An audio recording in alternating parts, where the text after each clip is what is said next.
Hello everyone, welcome. I am Starlight Knight, and today we are playing Curse of the Dead Gods. Now this game I've been waiting to play for ages, and I mean ages. It came out on PC, and I thought it'd be a great game for console release, and they finally released it today on the PS4, so let's play. I've played a little bit, just to get the grips of it. We'll start a new save slot. Honestly, I'm so excited. Honestly, such a good game. So you basically play, well, you'll find out as we play that you're an adventurer in a temple. Here we are.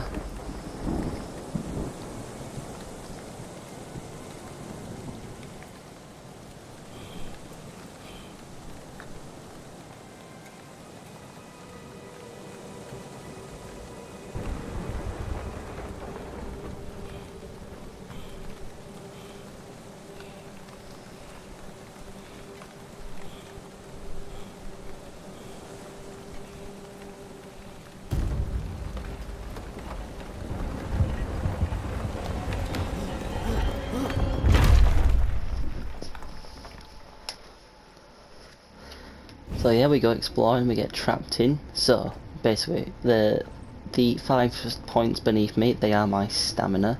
So when you roll and like heavy attack and stuff like that, you use them up. At the bottom, middle of the screen is your light bar. So when I put my torch away, I'm in darkness. I take more damage in the darkness, and also I can't see traps. But there'd be tutorial up here, so it'll explain it for us a bit better.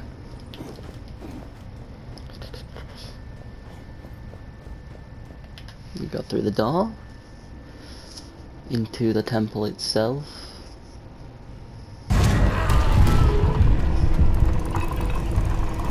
It's a great looking game as well, it looks amazing.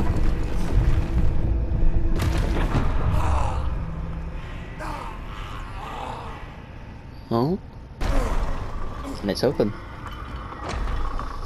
Marked with the curse.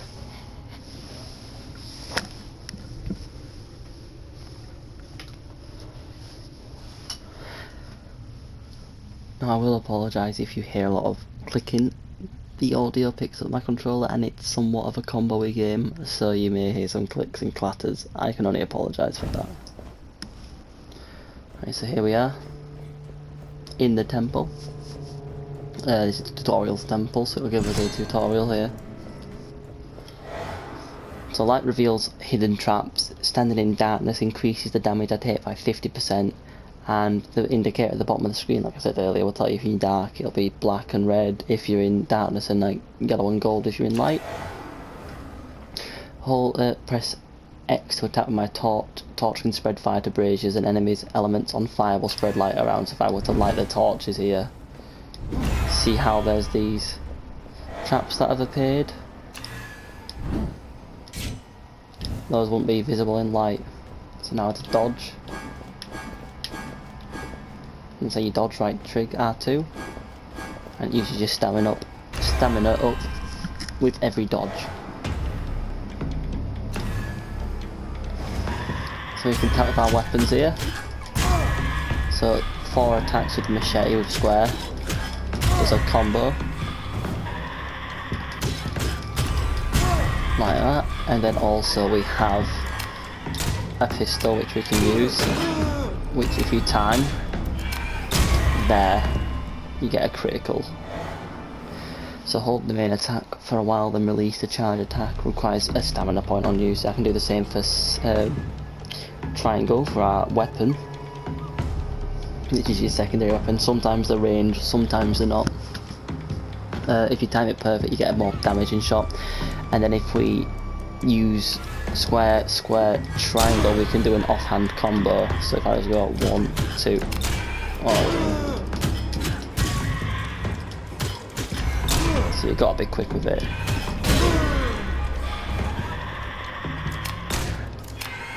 Like a perfectly timed shot, and then another. And then a charge attack.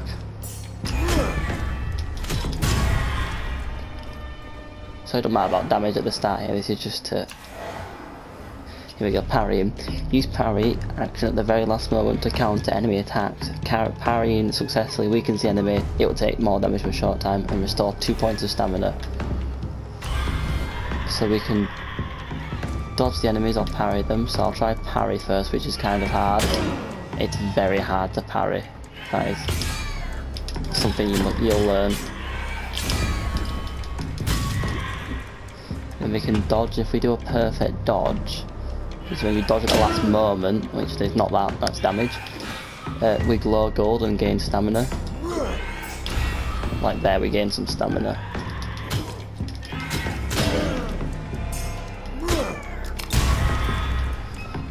It's a very, very fun game, I do like it. Now we can continue, so you can see we're in that, now we can see. And this here is a chest, sort of like a, it's not a chest, it's like a loot. You open it up, get some gold, or this is the tutorial currency. Crystal skulls are powerful artifacts you can collect from fallen enemies. Crystal skulls are bound to your character and persist even after death, so these are something that you get throughout every run you keep. Between each exploration you can trade crystal skulls in the underworld in exchange for permanent upgrades, so this is like the kind of the RPG element. Jade rings are gifts from the dead gods, who are those who have overcome the trials of the temple. Jade rings are bound to your character and again persist after death. After each exploration you can trade jade rings in the underworld to gain access to new gear. So this is how we unlock more weapons and stuff, which is cool. Each temple has an assembly of rooms linked together. Each room type represents the main reward you can expect to find in it. Each time you complete a room you can choose your path and progress through the temple. Use the map action during the exploration to consult the temple layout. So we've got an unknown and gold, so I'm going to go middle gold, because then we can use those for stuff we find later on. Alright. Watch out for corruption gauge at the bottom right of your screen. Each door you go through will increase your corruption. For each full gauge you become corrupted. So yes, so in the bottom right we've got corruption up to 100. You get 20 every time you pass through a new room. And when you get to 100 you get cursed, and you gain a curse which can have like a negative effect, but sometimes they also have positives. So it's a good striking a balance, and when you defeat a boss you can remove one curse. And then when you get all the way to the end, which is the red one, it's more of a more of a proper, more lethal curse, let's say, yeah. So I like this.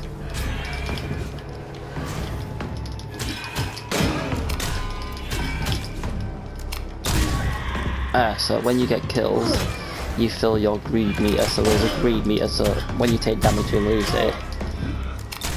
But as you damage enemies you fill greed, and the more kills you get whilst you're in greed, the more money you get for killing an enemy.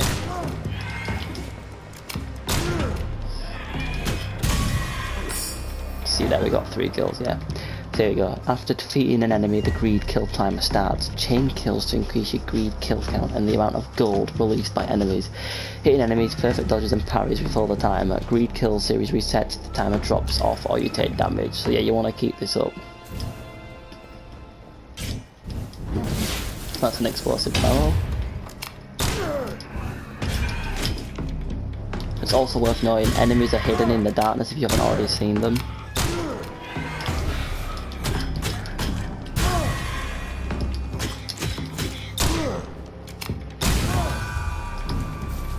So you might want to have your torch out at every given opportunity. And you can also use your torch to attack enemies and light them on fire.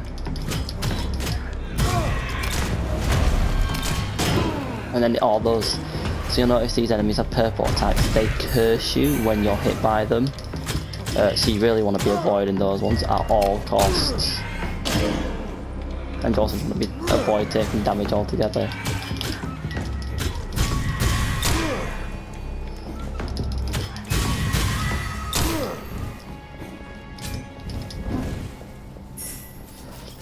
And grab gold.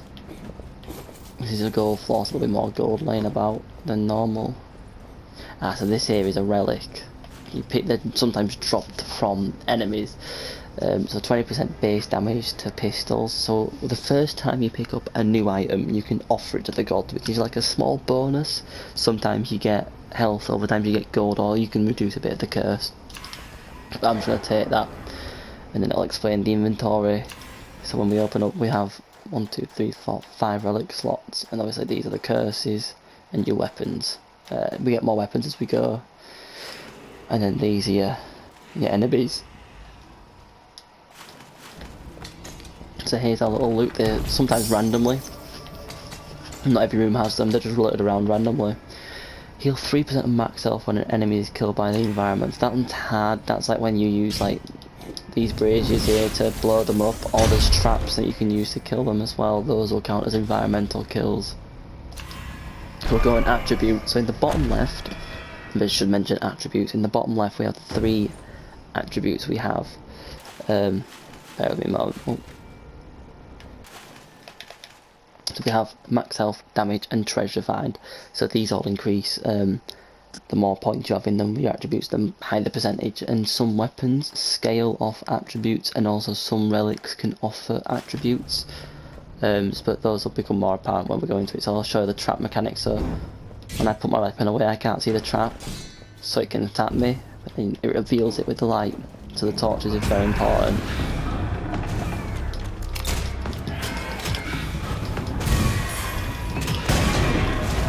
Oh, that's a dangerous room.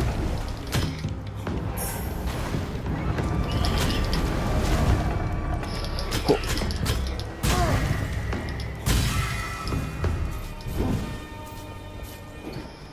Some gold hidden around there. So you don't want to roll everywhere, because there's a chance that you can roll into a trap when you need to dodge and you're out of stamina then. There we go, plus 3 perception, so that's your gold find, so that increases how much gold you find and your chance of finding gold. So that one's your one you want to keep upgraded as well. That's really good early on into your runs.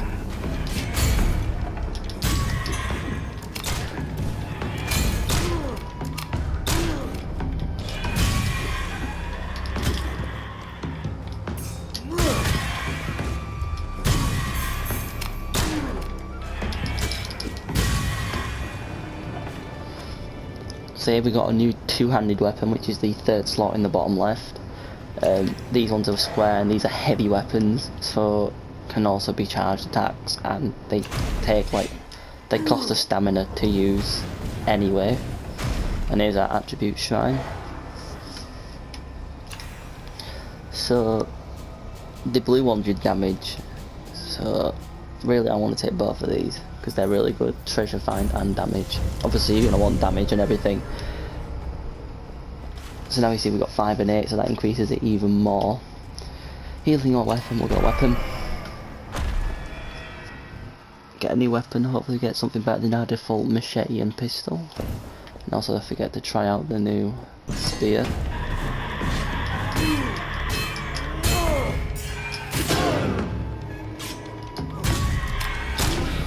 Comes with a nice,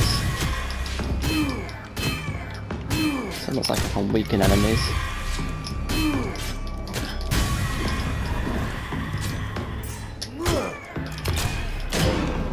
Should have dodged. See if I can parry. Oh no. Yeah, parries are extremely hard to pull off.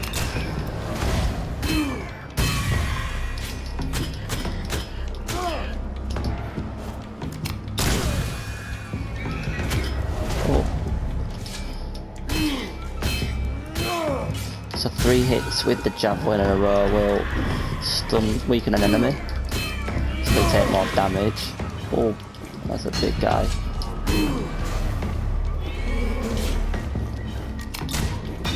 Keep the speed counter up.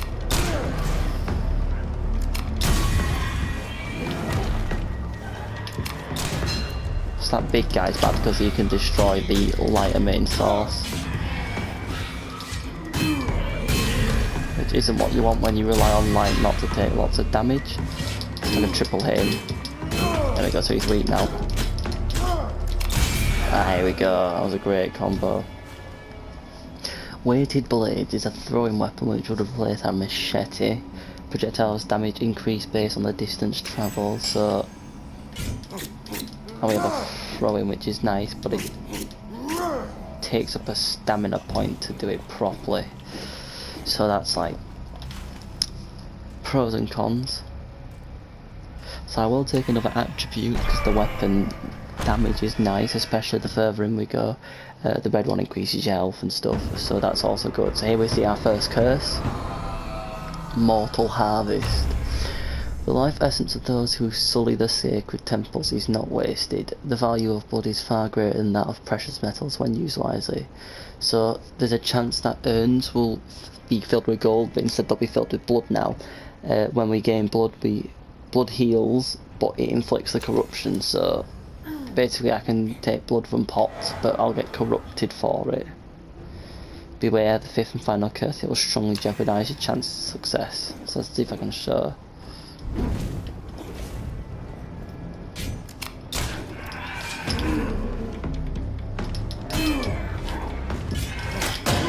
See, I ran out of stamina, so I was unable to dodge.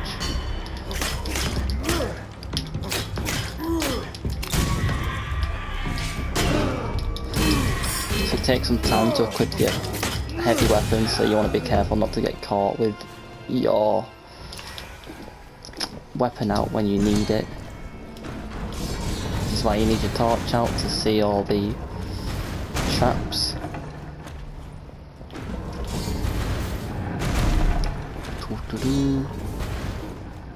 And this is an irreversible, we can't go past that way now.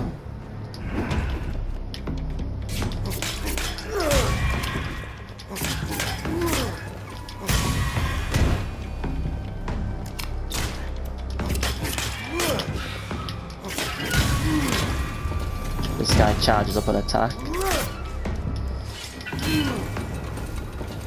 which is pretty lethal. It's no problem for us though. So these are our traps, I think. Yes, you hit them with fire and they flamethrower, which is pretty cool. So here is the attributes thing again. So you get Constitution, Dexterity and Perception. So yeah, I'm going to take this one we can't afford. It's 1125 gold. I only have 1037, but you can offer blood, so when you do so you cut your hand, but you gain corruption, so I don't think you lose health. No, you lose some health, but you also lose gain corruption, which is bad, so it's good early game to push when you need to buy an item you don't have the gold, but obviously there's a big detrimental effect to it, so you need to watch out for that. Roll on in, like this.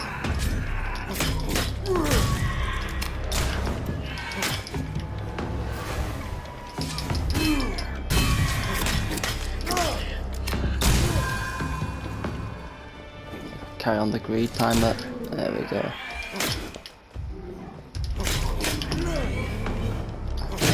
Ah, doesn't matter, we got hit anyway.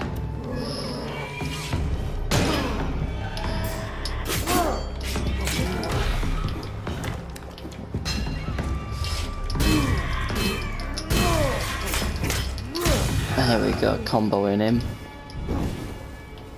So here's a secret room, so if that guy charged here, we'd be able to get through.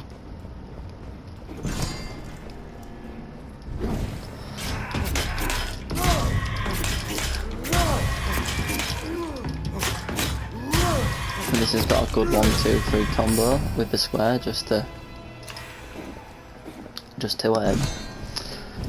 you know, kill him in one go. It's quite nice.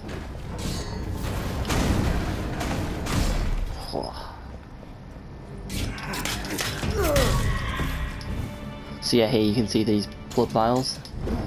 They have blood in instead of gold. But we get 1 corruption when we do it, which isn't much. I suppose it's not as bad as it seems like it is. So we got healing and gold. Don't really need healing, I'm still on over half health, so we'll go into the unknown. God knows what it could be. Hopefully a weapon upgrade actually. I'd like to upgrade this javelin.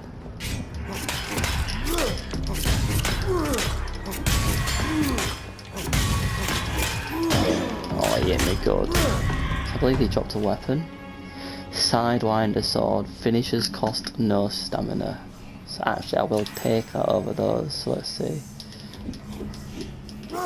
So your finisher is the end of your combo, which is your 4-hit combo, which is that you see it's not spending any stamina to do it. Which is really nice actually. Means I can dodge more. As I don't dodge at all.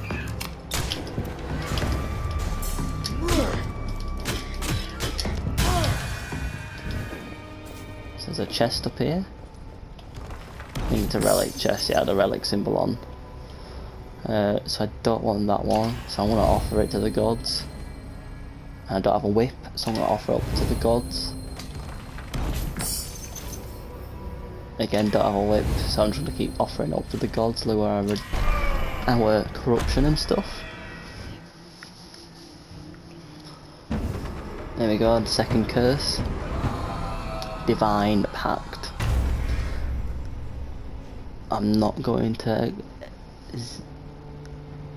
Zalok favours those who shed their dependency for the frivolous. One of your relic slots is locked away and may no longer be equipped, but you gain 3 divine favours. So I wonder if it's going to drop it in here. No, so how many do I have? Ah, so I've got 4, so I can't use that. 5, so I can't use the 6th one, which is alright. And here we see all the stuff we need to see. So I'm going to take this blood. I do need it, but I've already leveled up my curse, so it's not going to be an issue.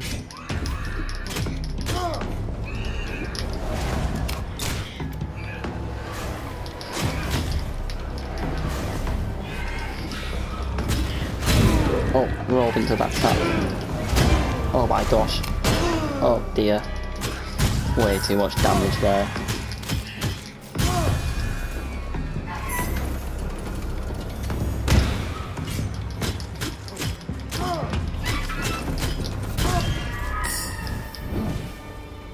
So there again, could have got a attack there.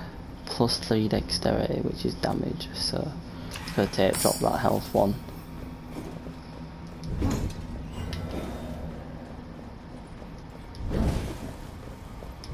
I think that's it for the room. So after this we're on to our champion, and I think because this is the first tutorial one, there'll only be that boss and then we go back to the start. But it'd be good insight to see how well we do.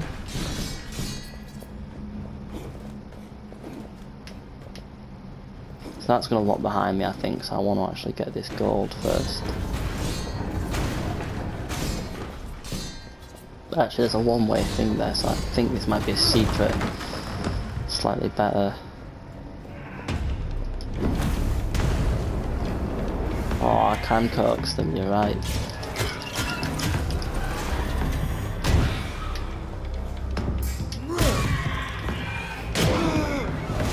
Don't get body blocked though. So apparently a 3-hit combo on them can stun them, which is good to know. There we are. Oh, I'll get some health and damage again. May as well, it's our final thing before the boss fight. However, I've got very little health, so ideally we don't get hit by this guy. And I believe this will be the Jaguar King. Yeah, so this guy has a pet jaguar, summons another. So that's his summoning attack, so he'll corrupt you if you're in that circle, but he summons these jaguars with that attack, and then throws javelins, so nice and scripted. So you might throw the 2 of them. So that's his jaguar attack. Try and triple hit him to get the weakness. And it'll do more damage to him.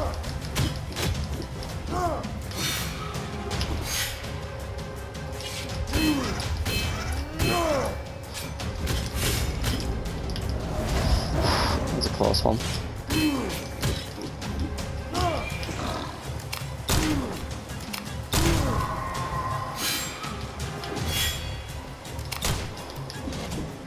So he's gonna summon another one, is he? Maybe I thought he would.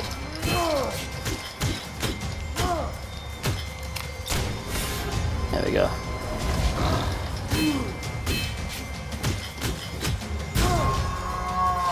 See if I can stun him.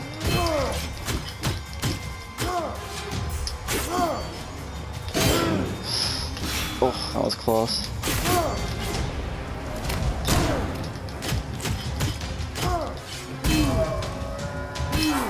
There we go, we defeated him.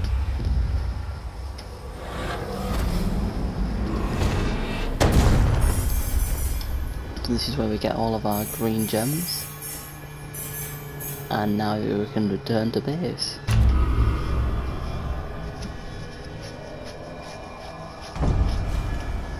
There we are, so his reward. Move on back.